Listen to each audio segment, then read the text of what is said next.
राम राम दोस्तों, जय बाबा नीम करोली महाराज जी की। आशा है कि आपके ऊपर भी बाबा नीम करोली जी की, श्री राम जी की, हनुमान जी की, मेरे शिव शंकर भोलेनाथ जी की, मेरी नवदुर्गा माँ जगदम्बा की, सभी की आपके ऊपर अपार कृपा हो। आपके घर परिवार में भी सभी कुशल मंगल हो, यही मैं प्रार्थना करता हूँ मेरे प्रभु से। तो दोस्तों, आज मैं आपको श्रीमद् वाल्मीकि रामायण अयोध्या कांड का 97वां सर्ग सुनाऊंगा। इसे सुने और श्री राम जी की इस महिमा का संपूर्ण रसपान करें। मेरे प्रभु आपके ऊपर सदैव कृपा दृष्टि बनाए रखी, यही मैं प्रार्थना करके सभी देवी देवताओं का आह्वान करके आपको ये पाठ सुनाता हूँ। दोस्तों, अगर कोई गलती हो तो उसे क्षमा कर देना, क्योंकि सीधे रास्ते चलने वाला सीधा साधा इंसान हूँ। जो भी आपको भगवान की शरण में बैठकर सुनाता हूँ, बस वो भगवान को तो स्वीकार है, मुझे पूरा विश्वास है, क्योंकि सभी मेरा पूरा मनोरथ करते हैं, मेरी पूरी मान्यता करते हैं मेरे प्रभु। जय श्री राम, जय हनुमान जी की, जय बाबा नीम। तो दोस्तों, सभी देवी देवता यहाँ पर विराजे हैं, इन्हीं के आशीर्वाद स्वरूप फल स्वरूप मैं यहाँ पर आपको ये अयोध्या कांड का 97वां सर्ग सुनाता हूँ। श्री राम का लक्ष्मण के रोष को शांत करके भरत के सद्भाव का वर्णन करना। लक्ष्मण का लज्जित हो श्री राम के पास खड़ा होना और भरत की सेना का पर्वत के नीचे छावनी डालना। लक्ष्मण भरत के प्रति रोषवेश के कारण क्रोधवश अपना विवेक खो बैठे थे।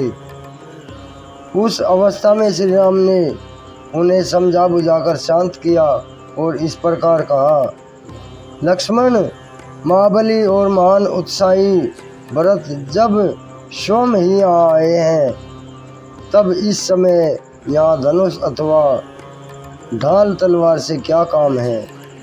लक्ष्मण, पिता के सत्य की रक्षा करने के लिए प्रतिज्ञा करके यदि मैं युद्ध में भरत को मारकर उनका राज्य छीन भी लूं, तो संसार में मेरी कितनी निंदा होगी। फिर उस कलंकित राज्य को लेकर मैं क्या करूंगा।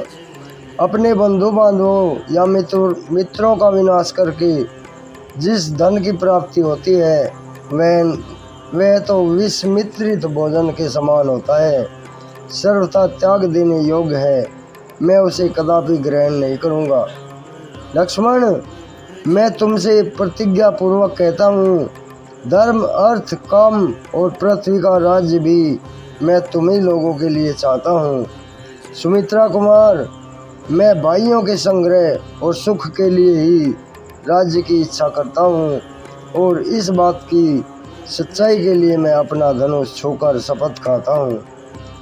सौम्य लक्ष्मण, समुद्र से गिरी हुई यह पृथ्वी मेरे लिए दुर्लभ नहीं है, परंतु मैं अधर्म से इंद्र का पद पाने की भी इच्छा नहीं कर सकता। मानद भरत को, तुमको और शत्रुघ्न को छोड़कर यदि मुझे कोई सुख मिलता हो, तो उसे अग्निदेव जलाकर भस्म कर डालें।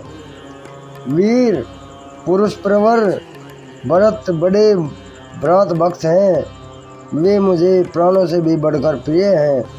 मुझे तो ऐसा मालूम होता है, भरत ने अयोध्या में आने पर जब सुना है कि मैं तुम्हारे और जानकी के साथ जटा वल्कल धारण करके वन में आ गया हूँ, तब उनकी इंद्रियां शोक से व्याकुल हो उठी होंगी और वे कुल धर्म का विचार करके स्नेह युक्त हृदय से हम लोगों से मिलने आए हैं।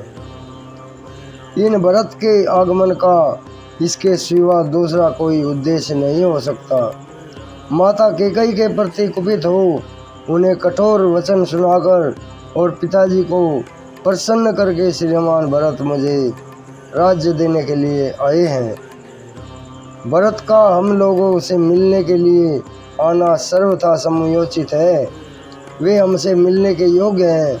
हम लोगों का कोई अहित करने का विचार तो वे कभी मन में भी नहीं ला सकते।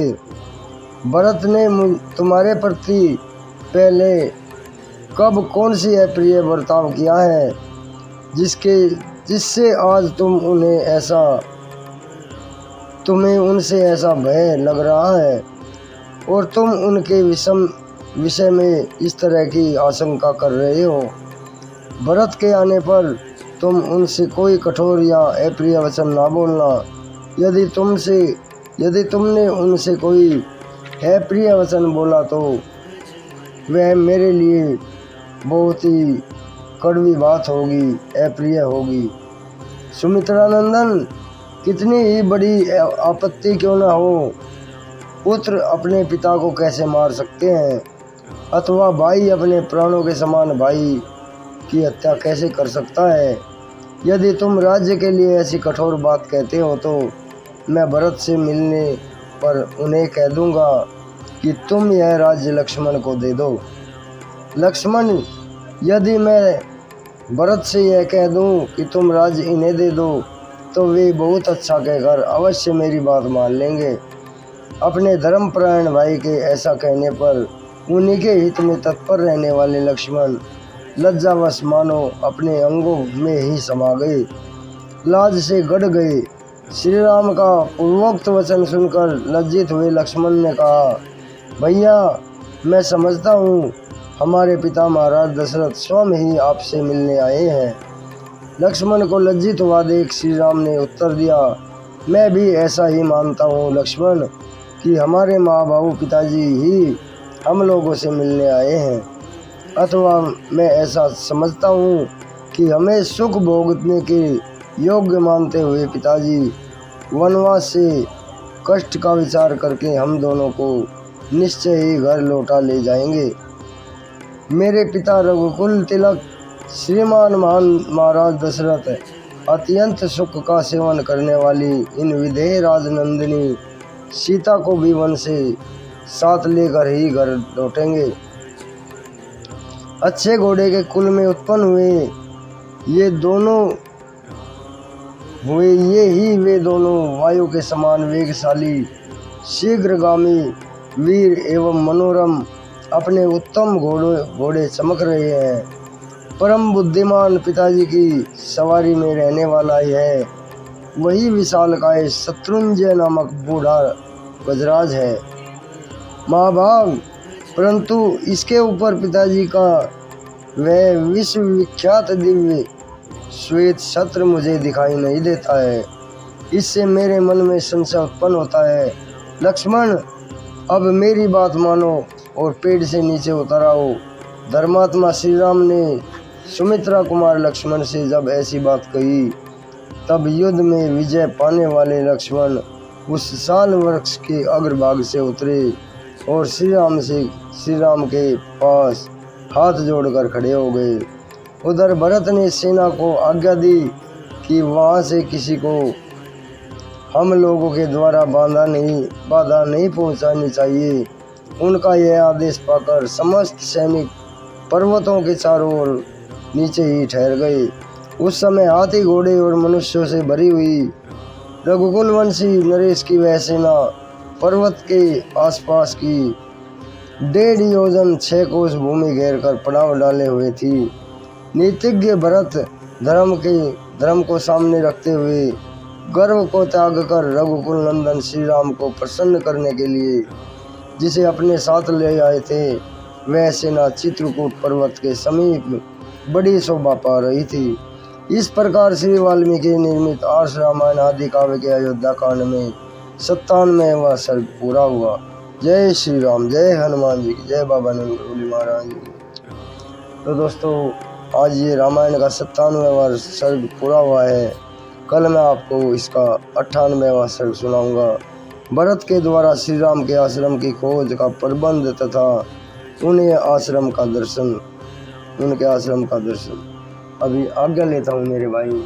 श्री राम जी, हनुमान जी, बाबा नीम करोली जी सदैव आपके ऊपर दृष्टि बनाए रखें, यही मैं प्रार्थना करता हूँ। जय श्री राम।